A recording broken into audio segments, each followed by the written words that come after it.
ভোর তখন 6টা। ঝুমুর ঘুমোচ্ছে এখন। তখনই ঝুমুর আম্মু এসে ঝুমুকে ডাকতে লাগলো। ঝুমু, এই ঝুমু, ওঠ। ওফ মা, সরো তো, ঘুমাতে দাও তো, ডিস্টার্ব করো না তো। বাড়িতে এখনো অনেক কাজ বাকি আছে।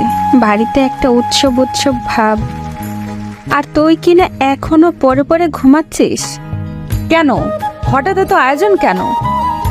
তুই কোন দুনিয়ায় থাকিস রে? তুই জানিস না কি হয়েছে? না তো, কই, আমি তো কিছুই জানি না। হেয়ালে না করে বলো তো কি হয়েছে। আজকে যে রাফি আসবে লন্ডন থেকে। হোয়াট? আজকে বিকেলে ওকে এয়ারপোর্টে রিসিভ করতে যাবে সবাই। তুই যাবি নাকি? রাফি নামটা শুনে বুকটা ধক করে উঠলো। না আম্মু, আমি যাব না।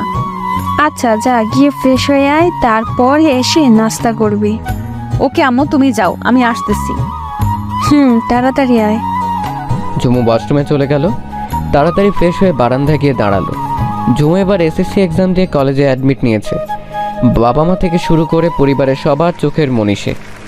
শ্যামলা বন্ডের মাঝে আলতা ছোঁয়ার মতো চেহারা ঝুমুর। দেখতে অনেক কিউট, হাসলে গালে টোল পড়ে। সিল্কি কালো চুল কোমর অবধি ছড়িয়ে পড়েছে। রাফি হলো ঝুমুরের চাচাতো ভাই।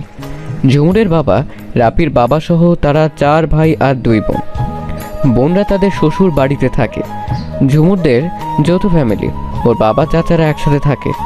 রাফির বাবা সবার বড় আরিফুল চৌধুরী, তার 2 ছেলে মেয়ে রাফি আর নীলা। ঝুমুরের বাবা আশরাফ চৌধুরী, তার ছেলে তুষার আর ছোট মেয়ে ঝুমুর। ঝুমুরের সেজো চাচা আহতাব চৌধুরী, তার 2 মেয়ে রিয়া আর ঈশিতা।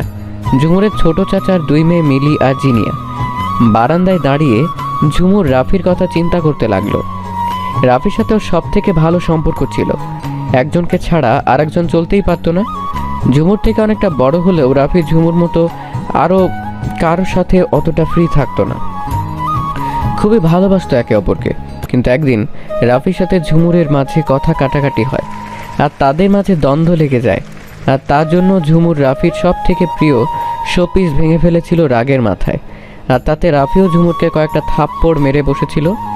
সেই থেকে তাদের সম্পর্কের মধ্যে একটা বড় ধরনের ফাটল ধরে, যার জোড়া লাগে নাই। এর 1 মাস পরে রাফি লন্ডনে চলে যায় স্টাডির জন্যে। আর 5 বছর পরে আজকে দেশে আসতেছে।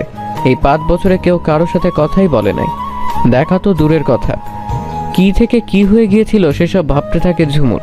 তখনই ঝুমুরের আম্মু জোরে ডেকে ওঠে, ঝুমু, এই ঝুমু।